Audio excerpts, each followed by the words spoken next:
So, okay, so 10 generations from Abraham to Noah to Avram, sorry, Adam to Noach was they were God got angry until the Mabul came and destroyed them all. Then 10 generations from Noach until Avram, they were also getting angry, but Avram came and got the reward of all of them. So simple question is, if they're getting God angry, what reward did they what reward were they doing? What good things were they doing? They were again got angry. The 10 generations from Avraham, from Adam to Noach, yeah? It doesn't say, Torah does not say that, the Mishnah, excuse me, doesn't say that that Noach got their reward. Obviously, because they didn't deserve reward. They were evil, they were wicked. The generations from Noach to Avraham also wicked. They did the tower, right? They made the Tower of Babel. That was from the generation after the flood. So from the flood to Noach, the flood from Noach to Avram, and over there Avram gets the reward. What reward do we get if they were evil? Right? Doesn't make sense. So what does this mean? So to understand all this, we need to understand the major difference, okay, between the generation of the flood and the generation of the Tower of Babel. Right? What's the difference between the two? And interestingly enough, in the Medrash, all the opinions hold that the generation of the tower did not reserve a portion of the world to come. They did not get Olam. They did not get the world to come. Whereas the duration of the flood, there are different opinions in Zohar. Some say yes, some say they did get a portion of world to come. Some opinions say they didn't, but there are opinions that they did. They do deserve a portion of world to come. Now think about the punishments. What happened to the duration of the flood? Nothing. They were extinct. Extinct, completely destroyed. Think about the duration of the tower of Babel. They spread. They weren't destroyed. They spread around the world. Yep. So why is it a generation that were destroyed, extinct, do have a share in the world to come? Or at least some opinions say that. Generation that's a difference. That's a difference of the sins that the generation of the tower they wanted to reach all the way to the sky. So their sin was ben adam lamakom. Okay, that's what we're going to talk about. Okay, sorry. It's good. Thank you. You're on topic, as they say. But the generation of the flood, excuse me, generation of the tower, they weren't destroyed. They're just spread around the world. But they don't have a portion of the world to come. What's going on? What's now seemingly the punishment was not so severe in this world, are more severe in the world to come. The generation of the tower. The other hand, the generation of the flood, they were destroyed in this world, but they weren't so severe in the world to come. So it's kind of it's different types of, and as Joel just mentioning, that the sin come because of the it's not just random. It's the way the person is, any reward punishment, it works measure for measure. The way the person conduct himself, that's the way he gets the response. That's the way he gets his right. If it's a mitzvah, a good deed, he'll get rewarded in that same way. If he did a vera, a sin, he'll get. It works hand in hand. Okay, so now so let's understand another step here. What? Welcome, Jordan. What was I just saying? Yeah. So the generation of the tower, what were they doing? Okay, they didn't. The tower wasn't against one another, another person. It was mainly against God. They had friendship with one another. They were getting along with each other.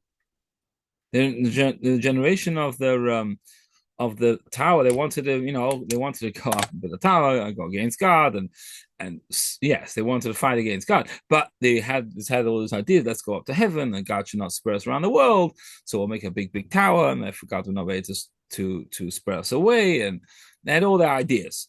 So yes, they went against God, but they did have friendship with one another. Okay, and therefore they weren't destroyed from this physical world because they had a relationship between one another. They had that achdus, they had a unity, even though it's for negative things, but the fact is that unity. Okay, but we talk about the generation of the what's it called? Flood. The flood. Yeah, they were rough people. They were gazlanim. They stole from one another. They cheated each other. They didn't get on. Right. So the generation of the flower, of the tower, they went against God. What's the idea of olam haba, the reward of world to come? That's for a spiritual thing, for mitzvahs. Person does good, he communicates between person and God. He gets reward of world to come. They didn't deserve reward of world to come. They didn't have a relationship between one and God. The generation of the tower, right? Between them and God was terrible. They went against God. They're fighting against God. They don't deserve a portion of world to come. But on the other hand, the people of the flood, what were they? They were between one another. They weren't behaving the way they should be: stealing, cheating, gazlanim, robbing, and doing all the terrible things. Okay, that's between one person and another person. Now, how do you fix that? The person stole from another person, right? What does he need to do? They need to go to ask for forgiveness. Right. You went first, two things. You went against God because God said not to do it. Mm-hmm. God said not to steal. That person stole. So he's going against two. He's going against God and that person. So does tshuva help? Yeah, I'm sorry, God, I stole. Sorry, God, I was I didn't treat that person properly. Very good. Your tshuva is wonderful, but it's not going to help you. This tshuva is not complete teshuva until you actually go to that person and make it up. Right, let's say the Talmud gives an example. If you someone stole something from someone else, and he went to Mada, went to media, I don't know, some far place, the other side of the world, you have to go back to that guy and return the stolen object. Right? You have to make it up with that person. You have to. That's part tshuva is not the complete remedy for the trouble that person made. Because when he stole, he mistreated someone. He has to make up with that person. Tshuva is very good. So I'm sorry, God, for going against God. Okay, but that's not complete. So, if you're talking about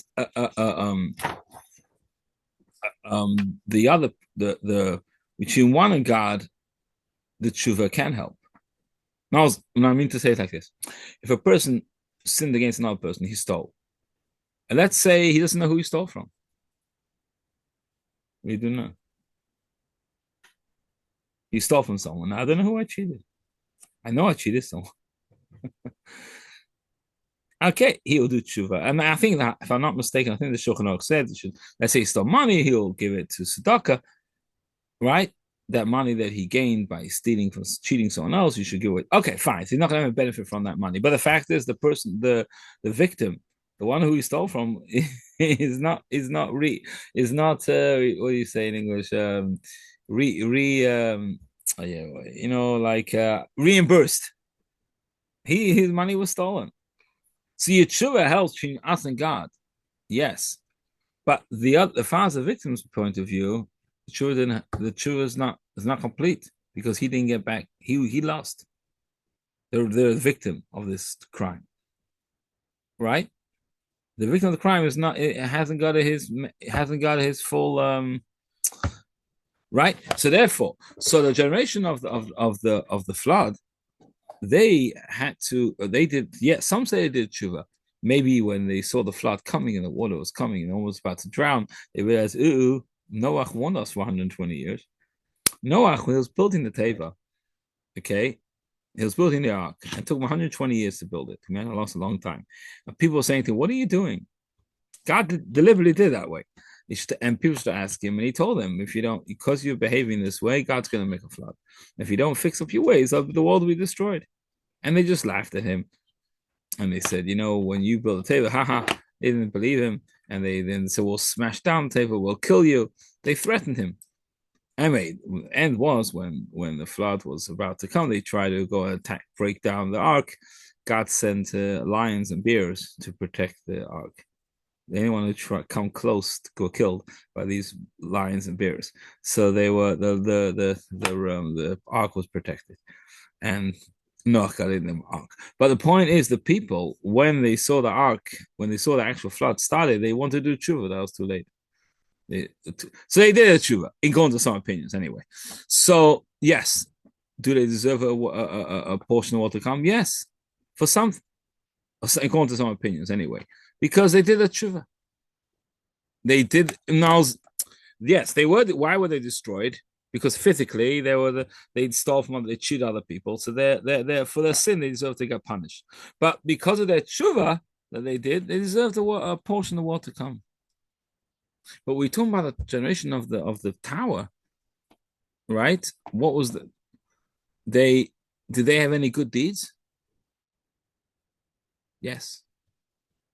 What was their good deeds? As we mentioned earlier, they were kind to one another. They were getting on. They had a unity. That's the wrong thing. So they were a bunch of they're going against God, etc. But they had some. So do they deserve reward for that? Is there any reward? Is there any reward?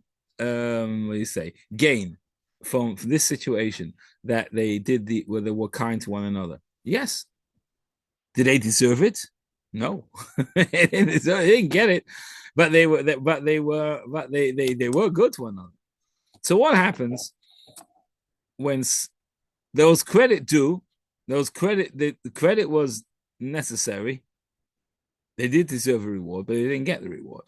What happens that when someone does a mitzvah, okay, not for the sake of the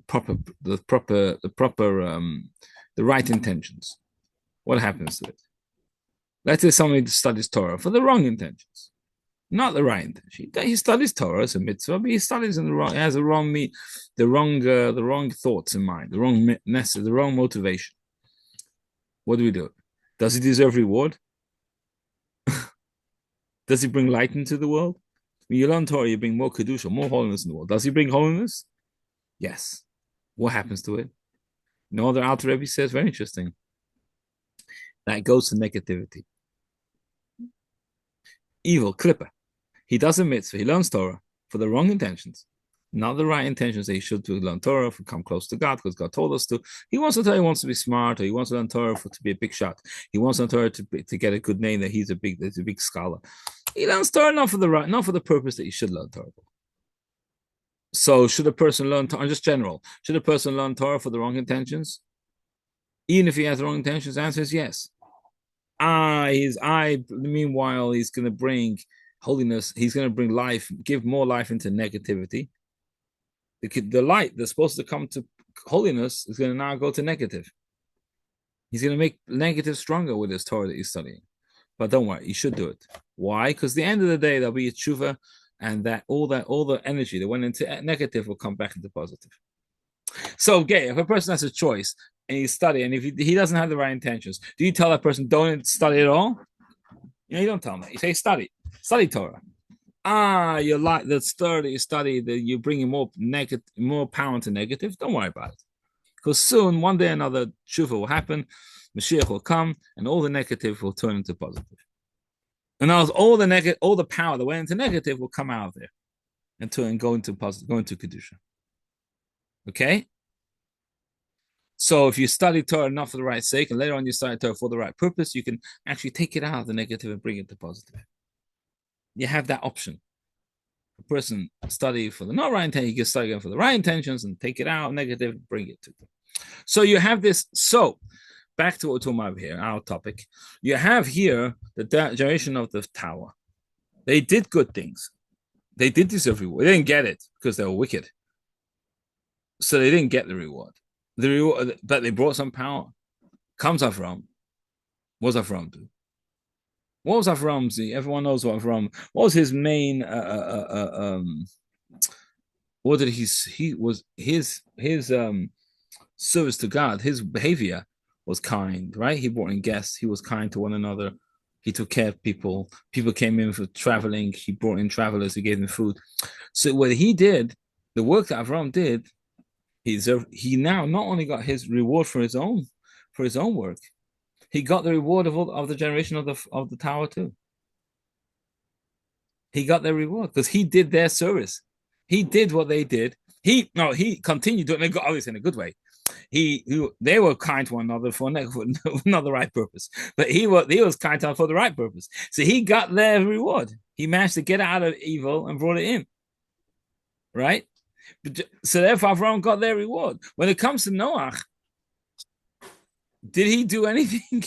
Was there any good that they did? The 10 generations that Avram, the Noach should get their reward? No. And they didn't do anything good that the Noach should get their reward. On the other hand, also, I mean, he didn't even pray for the generation. No, he did not. Right, for the generation of Noah, you see, and interesting to see. Just a side note, but it's good to explain so you understand what we're talking about. You have a destruction in the time of Noach, which is now Parsha, and you have destruction in the time of Avram. When God was going to destroy Sodom, the 5 cities. We'll learn in a few Parshas from now, a few weeks from now. These two times when God's going to destroy. When it came to Noach knew God's going to destroy the whole world, and he just, okay, I'll save myself, and the world will get destroyed. Okay. He didn't pray for them. When it came to Avram, and he heard that the 5 cities, the wicked people, are going to be destroyed, he went and prayed for them. He did everything he could to protect them. So yeah, that's right. But he went and prayed, and he prayed, and he prayed, and he begged God to save those cities that did such evil people. He still prayed for them. So you see that Avram tried. Since he tried to do it, he prayed for them. He cared about them. He deserves reward, right? From the previous generation, he did kindness, so he's going to deserve the reward of the generations who did before him, who were kind to one another. So he's going to get their reward. But when it comes to Noach, he didn't pray for the generation. First of all, that was no good anyway for them to do. But even if they did some good, he still doesn't get there. What would Noach do to deserve that reward? Even if they did things that were good, Noach will not deserve it. He didn't do anything to get it. Right? But Avram, the way he acted and his behavior, he did things that he should deserve the reward of the generations before him. Okay? Okay, so now, what do we learn from all this? Very nice explanation. But what's the lesson for us? So the Rabbi the Rabbi said back in 1961. Okay, this is the point. This is the talk the Rebbe gave 1961. So the Rebbe says like this: that now we're the last generation of exile. We're ready for Mashiach, right? Messiah, not Mashiach. Right now we're preparing. All the generations till now, we're preparing for our generation. They were like preparing us for every generation. We're coming closer to Mashiach. Every generation prepares. Now we receive all the work that previous generations did. We're going to come to the climax in this generation. Okay, and everything on the previous generations is dependent on us. That we should actually do the last step, like like a giant. You have to get very high, and then you have the midget on top of the giant. You have to get to a certain height. The giant cannot, the midget can't get. The giant can't get there. But once he puts a midget on top of him, the midget gets there. So everything, we're very small. We're on top of all generations before us. So we have all what they did. We have all their backing, and we have to do the last stretch, the last run, the last effort, and that depends on all of us. So just like Avram, right? He was kind. With his kindness, he managed to receive the reward for the generations before him. So same thing us today. We're nice to another Jew. We have Makav another Jew. We bring close another Jew. We have love to a fellow Jew. We treat another Jew with respect, with love, right? Then we awaken, and we awaken in the other Jew the holy sparks that's in him, which is in every year, every Jew has in him treasures. There's a treasure in a Jew. You might not notice it, but it's hidden inside of him that he has from his father, his grandfather, his great-grandfather, great-great-grandfather. He has it in it. We have to reveal the treasures that we see that's in another Jew. Now, that way we'll be able to bring the Mashiach, and we'll be able to elevate all the sparks that are in us. It's like the Baal Shem Tov said that a Jew is like a Eretz Chayfetz, is a land of desire. What does that mean? It's just like a land. People, there's so much in the land. There's so many treasures, so that people have no idea how much treasures are in them. Think about it. Baal Shem Tov was living 300 years ago. Okay, did they know about gas those times? They know about coal. Maybe they knew about coal, gas. All these things are in the ground. I don't know if you knew about that 300 years ago. But the Baal Shem Tov said it's in the ground. Oil, all that. And there's so much treasures that we don't have no idea how much treasures there are in the ground. No one will come to no person can come to the fully comprehension and know how much treasures are hidden in the land. The same thing, we cannot know how much treasure in a Jew. It might be, it's there, it's hidden. You have to reveal it. And we reveal the treasures that in a Jew, be able to elevate that Jew. And not only be good for him, good for us, good for everybody. So this is a message, the lesson that we learn from this whole thing, that we have, just like by Avram, he acted the way he should be, and he was kind of other Jews. He was kind, not Jews, he was nice, he would bring close other people, and he had this love to mankind. So we behave we continue behaving in his way, then we continue in his footsteps, in his guy, in the way he behaved. We'll be able to reveal in the world, right? This reveal the holiness of Hashem in this world, and then we'll be able to get the Mashiach. All right, thanks everyone for joining. Hope you enjoyed it, and please God, looking forward to see you next week. Please come Shabbos. We're having a mitzvah from our son, in my youngest. I can't believe it. It happens. Thank God. So we'll love to see everybody. And thanks for joining. Be well. Pause.